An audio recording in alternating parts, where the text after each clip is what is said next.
We talk about the internet, it's a space, right? We talk about the internet as a disruptive technology. But more than anything else, I think what the internet is there to do is to host content, transmit content. We can use it to upload content, download content. So content becomes very critical when we talk about the internet. Without content, I think it would be very difficult to conceptualize what the internet is about.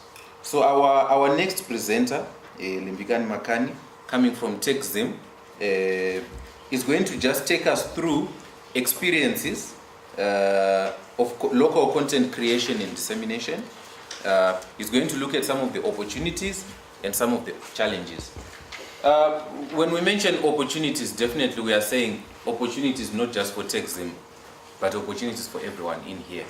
And obviously when we talk about challenges, I know by and large we would be very happy to also hear from the experiences of TechZim, you know, how they've managed to chart their way through these waters of the internet and what it is that they are doing.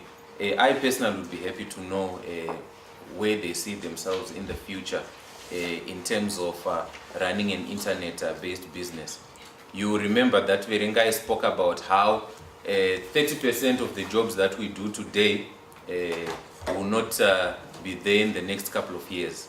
That's a very scary thought, but definitely I do not see jobs disappearing as such, but probably just moving spaces, moving from the physical space that we know, the offline, onto the online. So I think we're particularly privileged to have Limbikani sort of share experiences around the work that they've been doing. Some of you might actually follow the work that they're doing, TechZim. Apart from a bit of their work, which is online content, they talk about tech issues. I know that they are doing many other things. Just this week alone, they were hosting a big function. I think you might also tell us a little bit about that, where government was also involved, private players, civil society organizations were also there. So it's actually quite critical for us to start moving as one if we are going to make it. I think whilst now he's just preparing, may I just, I know that the last presentation was a bit long together with the question. So good morning. Thanks for inviting me. I'm going to make this as fast as possible so that I met this guy in Malawi at the market. I don't know how many of us can understand what that means, yes. Yes, so this guy was at the market. And I'd arrived, I was supposed to, every time I go there, I take time to go and have what they call chippies there. It's like Nando's, but on the street. So everyone is cooking in a pan on the street, and you buy it, and it's supposed to, when you think about it, it's supposed to be a health problem, but it's not a health problem, and it's one of the favorite foods when I go there. So I went to this market, and I saw this guy, and he had this Bible there, simple guy. His suit had seen some time, the Bible not in the best of conditions, and he was pleading with everyone, you know, like preachers do when you go to First Street, Tende Ukai and stuff. But he was alone, no one was listening to him. If you notice there, everyone is going about their business. And people were not listening to him at all. So I thought this is interesting. Because I'm losing touch with my motherland, when I go there, when people speak, I listen because it's an interesting tongue. It's a beautiful language to listen to. So I thought, let me listen to this guy. And I started listening and listening and listening. And then I think after about 30 or 35 minutes, I looked around me and we were now a crowd, all listening to the preacher. For me, the amazing thing that happened was this. There was no church at all.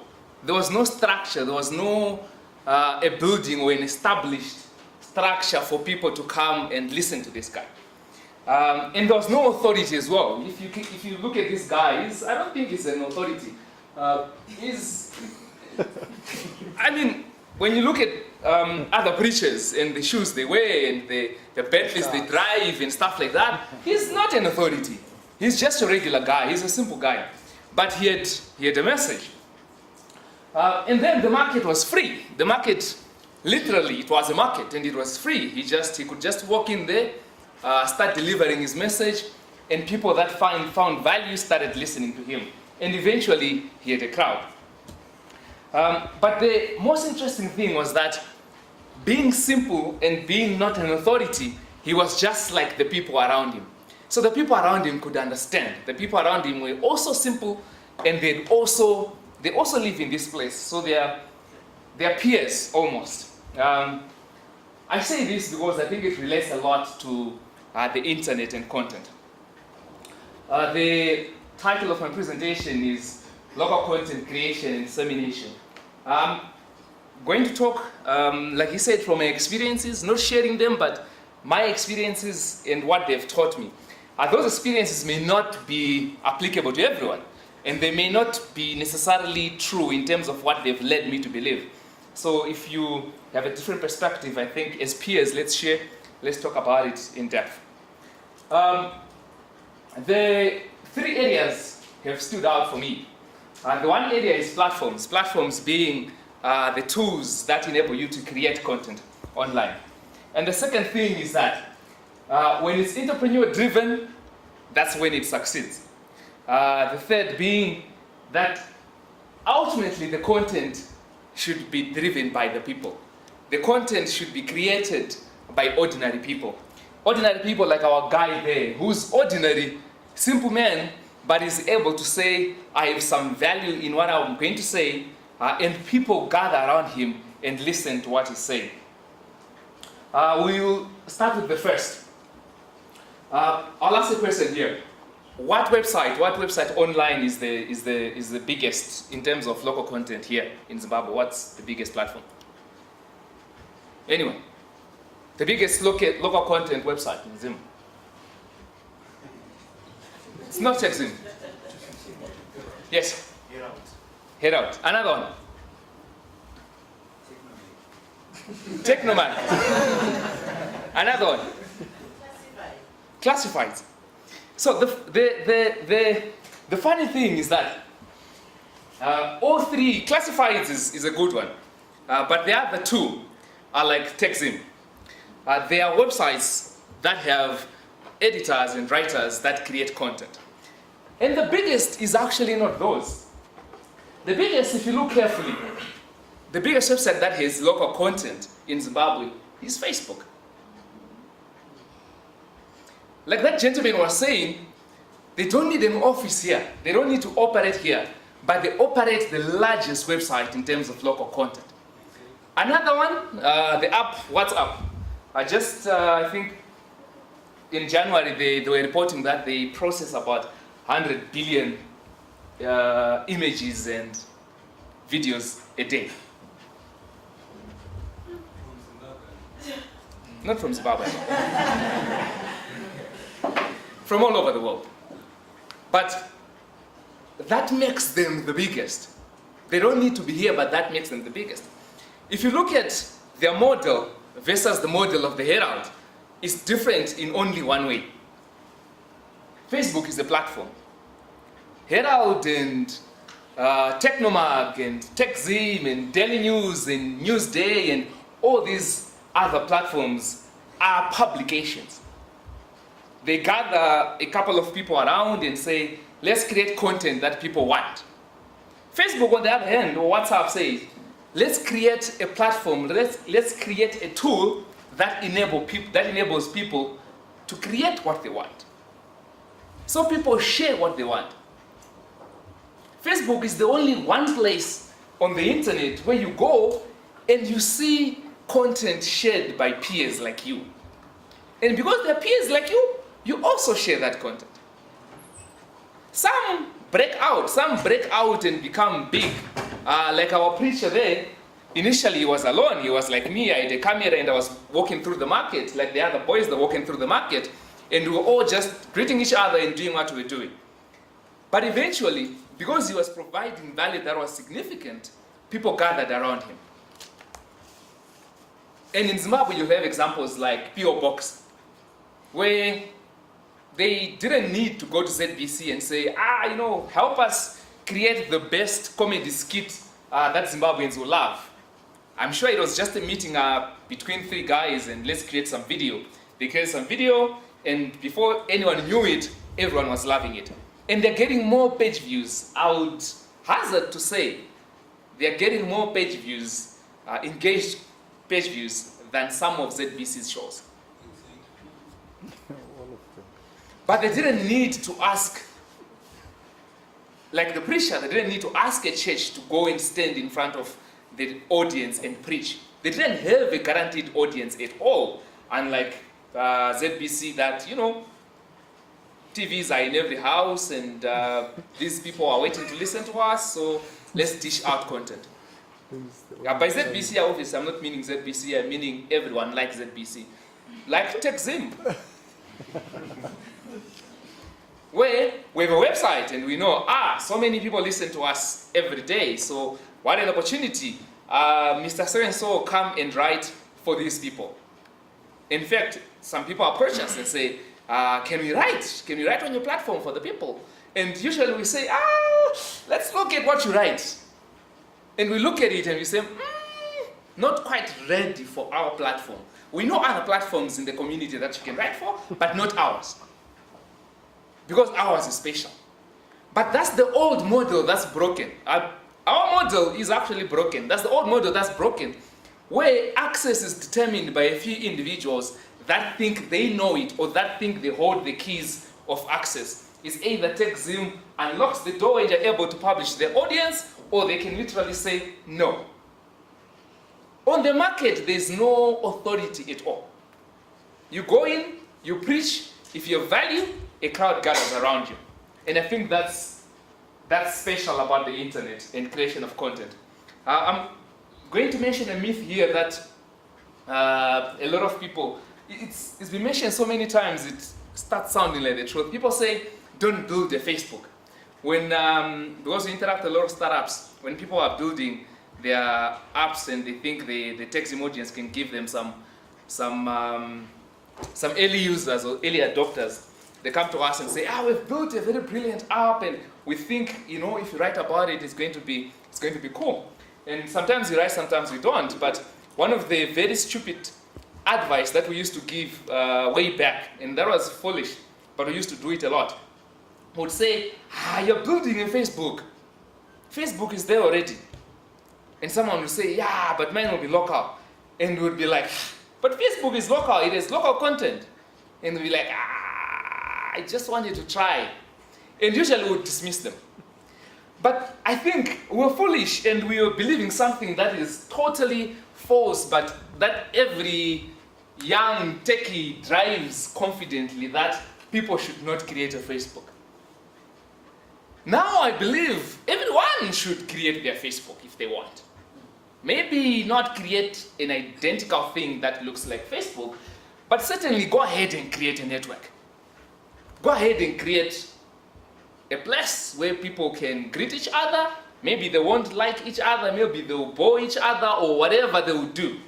But create something that provides people a platform to engage with each other the same way that they engage offline.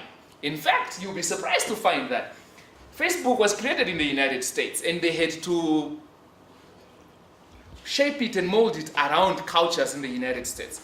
Yes, it is expanded, and just 2 days ago we had this person from YouTube at that event that we held, and she was saying, because we were asking this pertinent question, we were saying, why is YouTube not in Zimbabwe? Because if you're in Zimbabwe, you can't get YouTube partnership. So without YouTube partnership, you can't monetize on YouTube. So you create your videos like those guys, the Pillbox Box guys, they'll just create videos, but they can't monetize, because to monetize, you have to be a YouTube partner, a Google partner. And to become a Google partner, Google has to be active in that country, or they at least have to recognize that country. So we're asking her, why not? And she said, the decision for that is above my pay grade. I can't tell you why not Zimbabwe is not activated. However, assuming it was my decision, I would not activate Zimbabwe. And we said, why? Can't you see all these people that are excited? And she said, Google is a global business. How many people are in Zimbabwe? And we said, about 13.7 or so. And she said, do you know how many people are in Nigeria where I stay? 160 million people.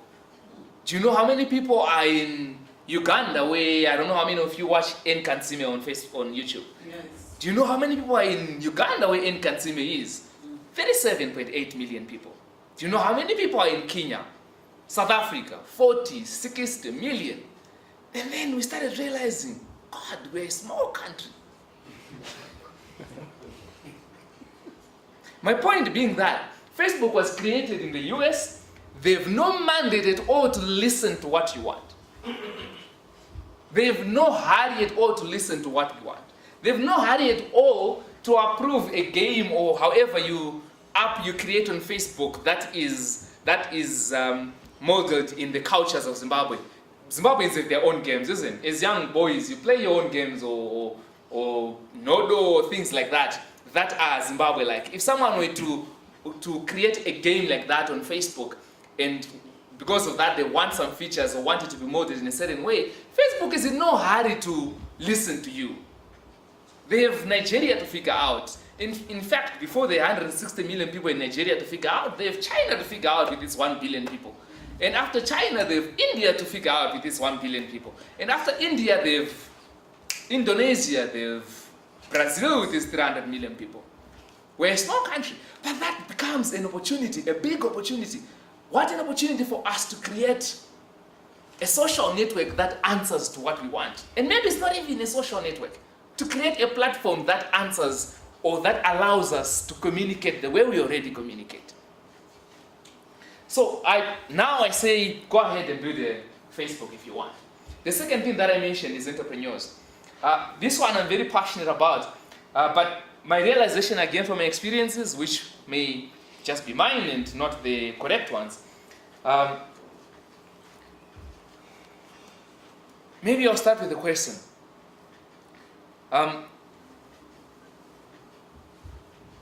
Who is liked more, or what is liked more by society, by general people? Capitalists or NGOs? NGOs are loved. I was hoping to get that answer because it's the genuine answer. Anything other than that would be a lie. So NGOs are loved better.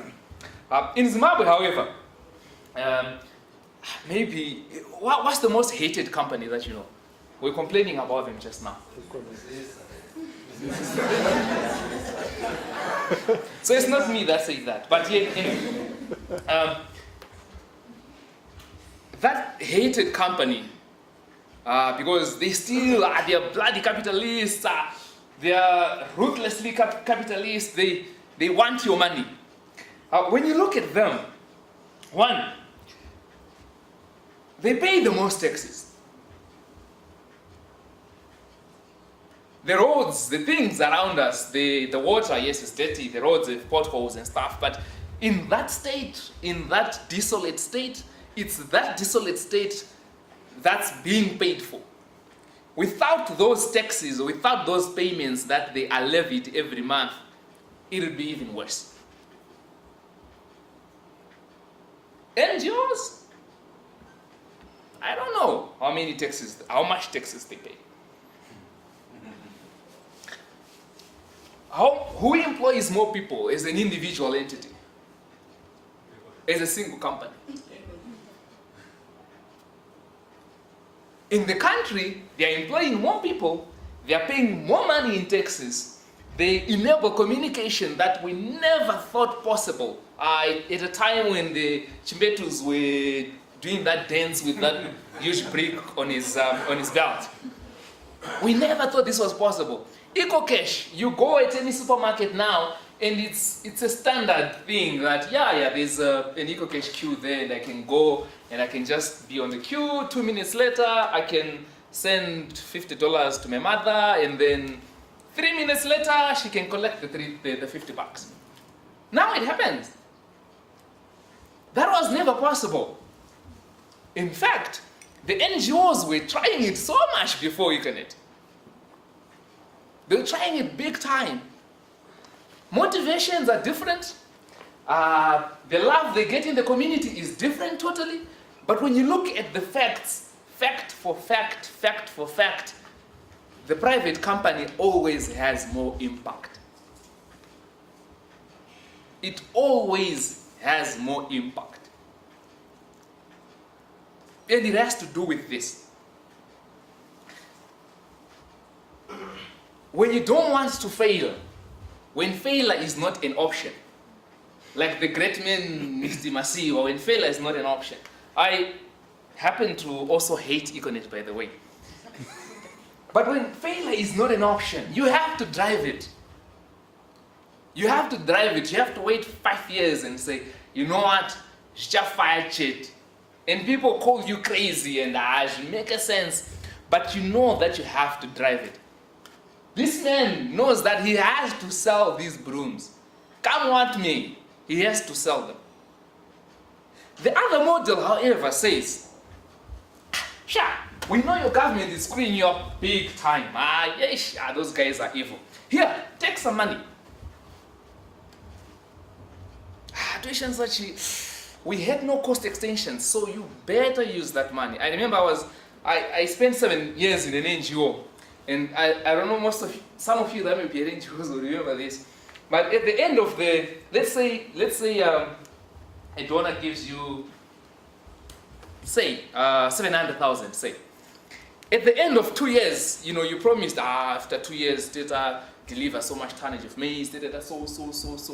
At the end of the 2 years, you realize, yeesh, but she need 200,000.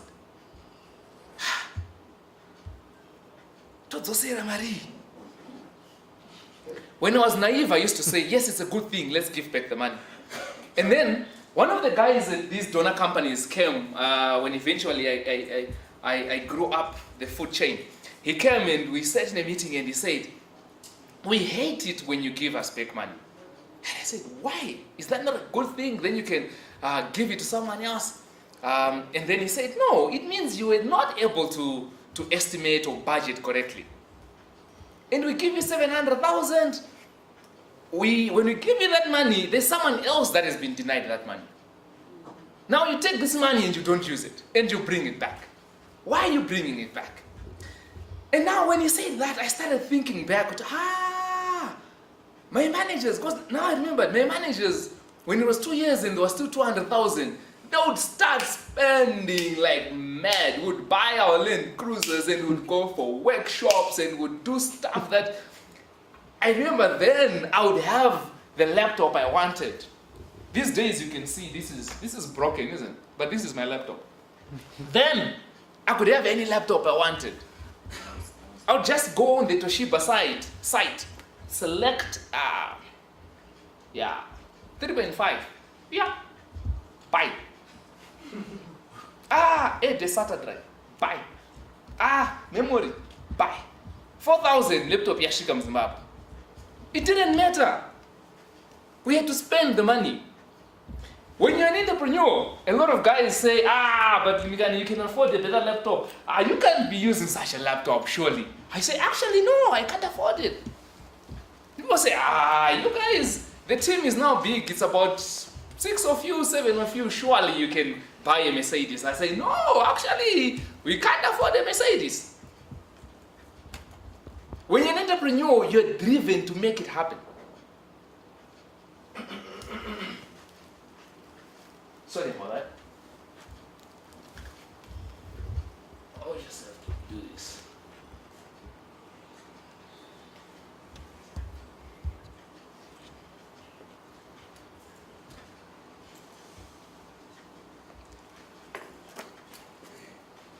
You're driven to make it happen. But anyway, I'll talk about a myth again. I decided to talk about a myth with every one of these 3 things. One myth also people perpetuate, and I always used to perpetuate it myself every day, foolishly again. People say, we can't all be entrepreneurs. Surely someone has to work for someone.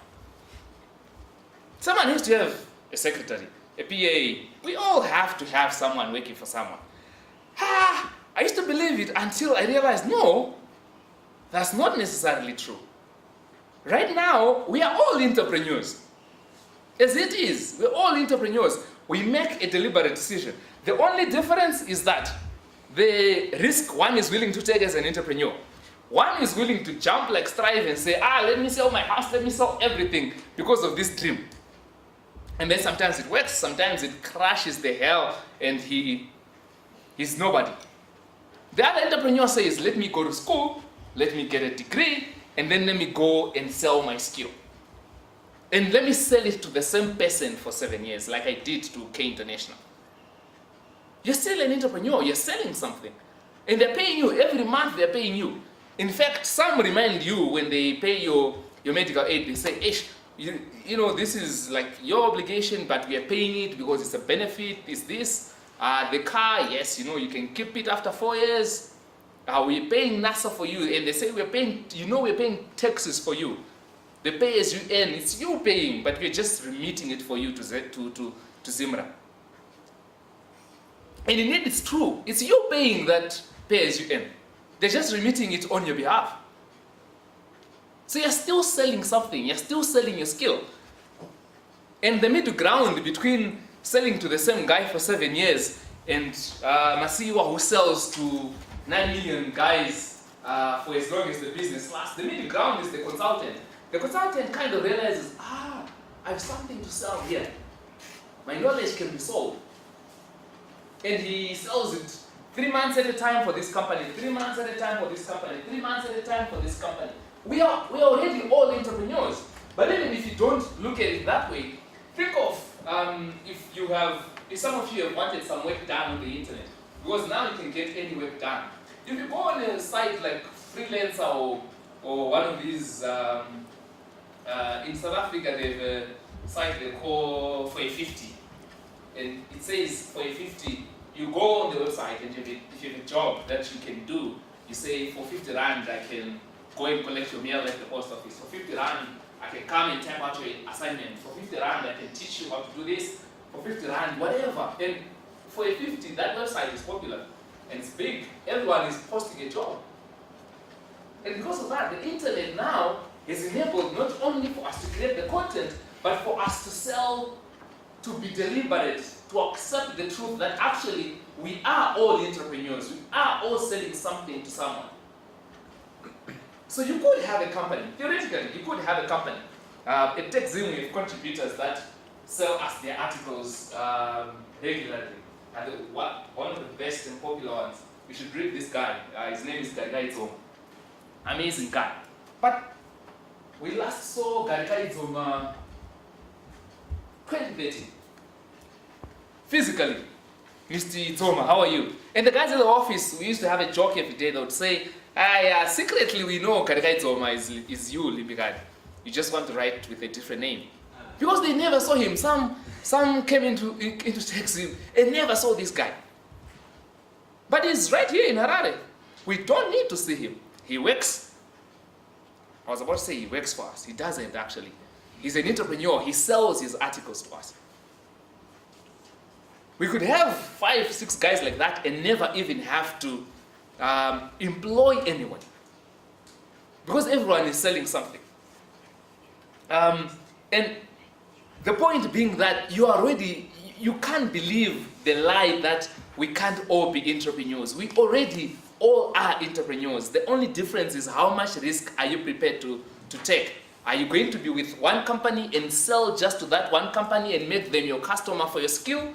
Or are you going to sell to more people that skill? Or are you just going to break out and say, actually, I don't sell skill, I sell platform? And then the last one, people always say, yeah, but we need money. You say NGOs and stuff, but we all need money because tripartite, as a country, we don't have money, we don't have liquidity. And someone is ready to say, here's some money, help yourself. But they say necessity is the mother of invention. As long as you're still taking the easy way of, I have some pain, here, it's solved. I don't know some of you, if you have a relative or a brother or a sister, brothers Zakshanda and stuff, he gets into all kinds of trouble. He does all kinds of nonsense. And I stumble to moms.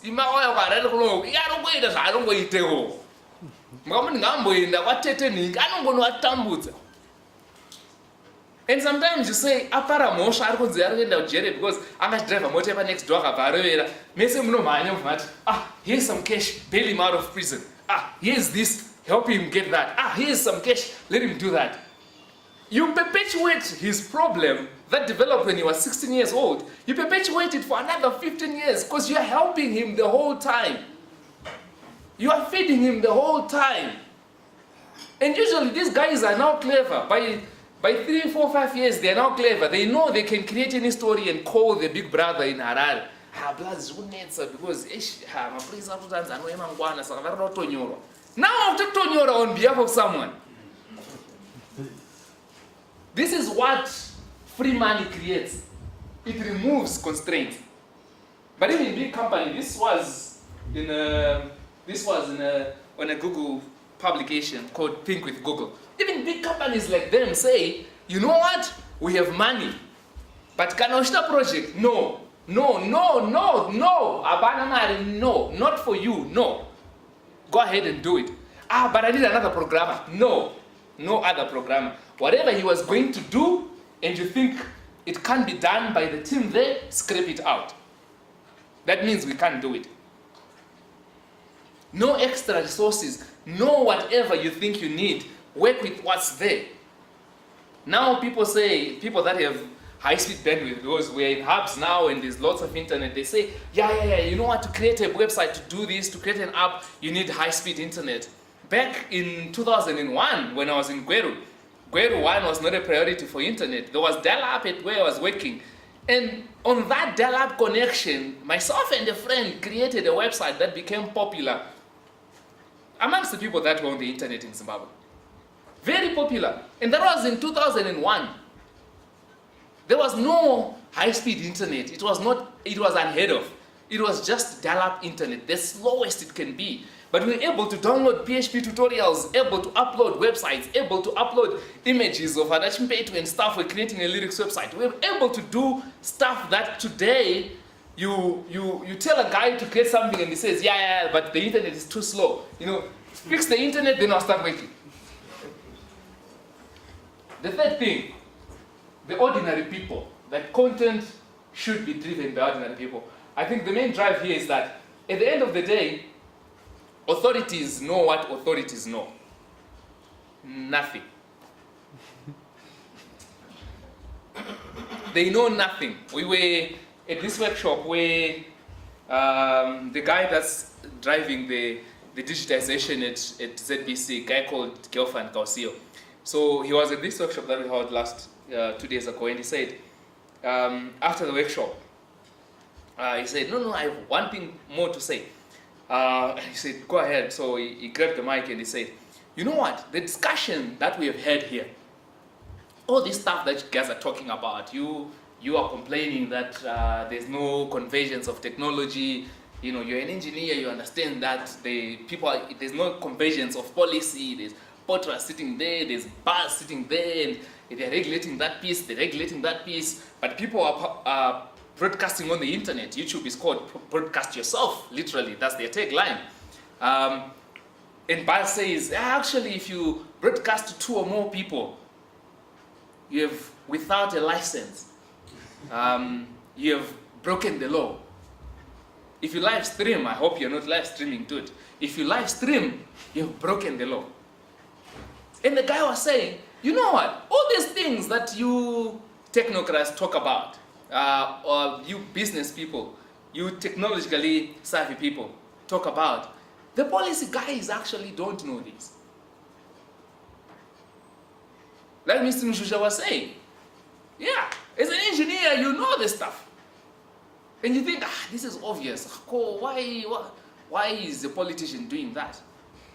And we always ask ourselves this, why are the politicians not seeing these obvious things?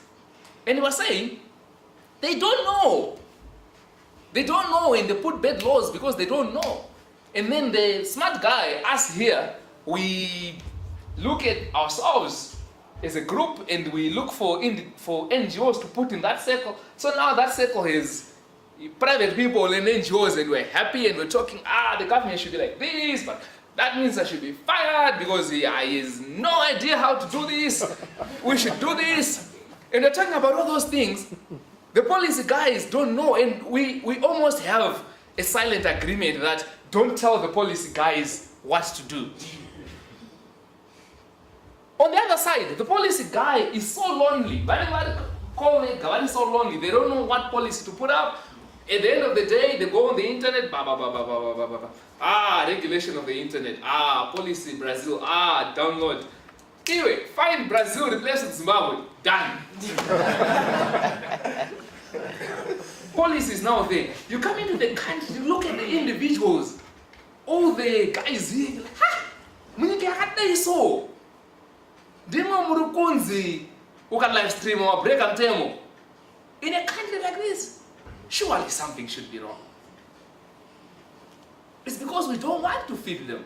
We don't want, we say our politicians are evil and politics is evil. And because of that, the only conversation we're going to have about politicians is when we're laughing about them and laughing at them. But we'll never have a conversation where we say, here's what I recommend you do. We never have that.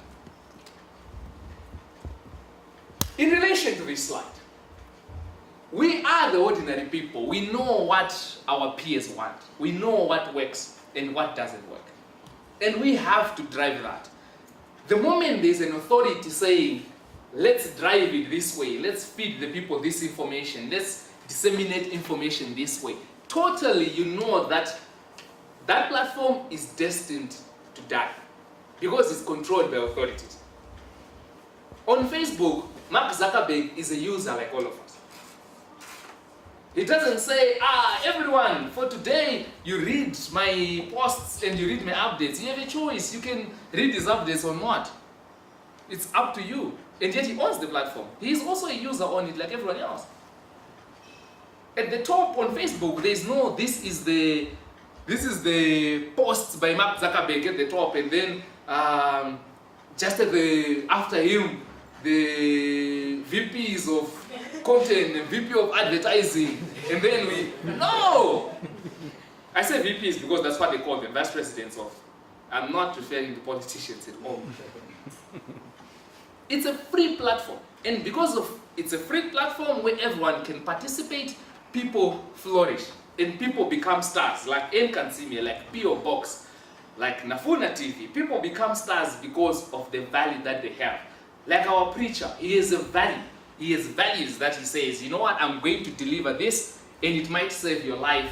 Kuchiningova, he says. And he delivers that. And I think at the end of the day, that's what's important. So, questions about texting because I'm supposed to. Yeah, sure, definitely. Thank you so much. Maybe a round of applause.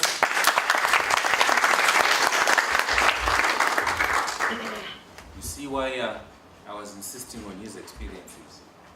I'm sure some of you found them as exciting as I did.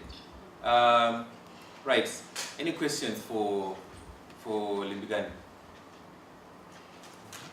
Okay, or comments? This presentation was good. You can tell him that you think you can come to our church, give you a position, put your website a change, get more followers. Yes, sure. Okay, the internet being the internet, it provides a platform of, or rather a platform for freedom of speech, freedom of expression. But do you find that, or you still have to adhere to tenets of journalism? How do you balance that? Good question. How do you balance the ethics of journalism in what you do? Maybe I'll start by this. When we started publishing back in 2009, that's when we started. When I started, it was just me, really, just writing stuff that I thought was interesting. We had an audience of about 25 odd people reading the blog every day for a very long time. I think for about 6-7 months it was like that. And then posting a blog post was like posting on Facebook. Everyone is about 25 friends, isn't it? at least 25 friends, everyone. So we would just say, well, I've seen this has happened, and interesting, not interesting, and stuff. And people would comment, and people would interest like that. But because people were, I think, like the preacher, more people started finding value. And then people started to come. And then one day I got this surprising question from someone, a journalist, that said, we don't like what you do is bad. And I said, what is it that we do? And he said, you don't check facts, you don't give someone an opportunity to respond, you just write. And then I said, but people don't do that on Facebook. People just write on Facebook. And he said, no, in journalism we don't do that. And I said, but I'm not a journalist, I never trained to be a journalist. And he said, maybe you should get trained to be a journalist. On that day I was angry. Because I thought, this was unwarranted. Someone comes from nowhere and just starts attacking me with the most, what I considered abusive language. But then when I went home, I started thinking that this has changed from sharing with 25 people to sharing with over 250,000 people a month. Surely, you can't just share like you're sharing on Facebook. Because what you share has an impact. I remember one particular time, we had not recognized that, you know what, this has more impact now than just us. It's not just our friends reading. We did a little survey. You know, like in this room, 50 odd people, and you say, tell me, what internet is fastest for you? Telesol. You, internet. You, Telesol. Internet. This. And then we said, okay, out of this, it shows that Telesol is the fastest, because people are saying Telesol is the fastest, and internet is the slower one, and this is that. And then we just happily wrote an article and said, 70% agree that Telesol is the fastest and stuff. And a very funny thing happened. All the publications in the country, Herald, Newsday, Daily News, Zimbabwe Mail, picked it up and say, TechZim has said that internet is nonsense. And before I knew it, my friends in these companies that were in the executive teams, they called me and said, how can you do that? I said, did what? I said, our internet is not bad. I said, actually, sometimes it's bad, sometimes it's not bad, yes, but it's bad. And he said, have you read the papers? Can you buy the papers and read? We bought the papers and read, and we said, no, we didn't mean it in that sense. But by that time, the guy said, actually, the big shots are kind of mad, and there is a ruckus going on about this, that, maybe TechZim know what they're talking about. The reality is we didn't know what we were talking about. We polled some 30 odd people. And because of that, we had to say to the company, we're sorry, we had to put a huge paragraph with bigger text and say, look, actually guys, this is not scientific. We just asked a few people. But by then, the damage was done. So, journalistic principles. We started realizing that, we need to adapt journalistic principles. But then we read a bit of journalism, and then we realized, because journalists are big about this, and nothing bad about journalists, but they're big about this. They say separate opinion and fact. Please, always separate opinion and fact. And you say, anyway, when you're talking to people, one-on-one, or people in a group, do you separate opinion and fact? And they say, no, you don't. But in journalism practice, you separate fact and opinion. Because the moment you put opinion in the facts, you're influencing people based on what you think. And no, never do that. Tell them what has happened. Zimbabwe lost 2-0. Done. I said, no, that's not what you guys do. Zimbabwe lost 2-0. Zimbabwe was defeated 2-0. Another guy says, Zimbabwe was obliterated 2-0. Is there no opinion in those words? Lost, defeated, obliterated. Is there surely no opinion in those words? And I'm sure all of us read papers every day. You read an article that's supposed to be fact, but the choice of words already say there's an opinion going on here. You know what the guy wants. You know the guy likes Changirai or hates Changirai or likes Masiwa or hates Makamba or likes, you know, it can come out, except it's not in the opinion column. And then in the opinion column, yes, the opinion column is very clear, but the whole newspaper is full of opinion. And for us, we've said, yeah, we need to be careful about the journalistic stuff and see what's good about the journalistic stuff, but we should also be clear that most of it also is a lot of nonsense that's just dressed in nice robes of ethics when it's not. People talk about polarization, and yet these publications are supposed to be the epitome of objectivity. The facts are supposed to be objective, and then opinion can be free. On the ground, no. So we let ourselves go as well and say, at the end of the day, we are accountable to what we do.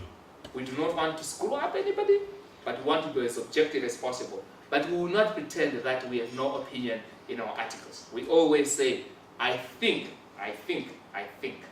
Therefore I am. Yes, Kate. Okay, thank you.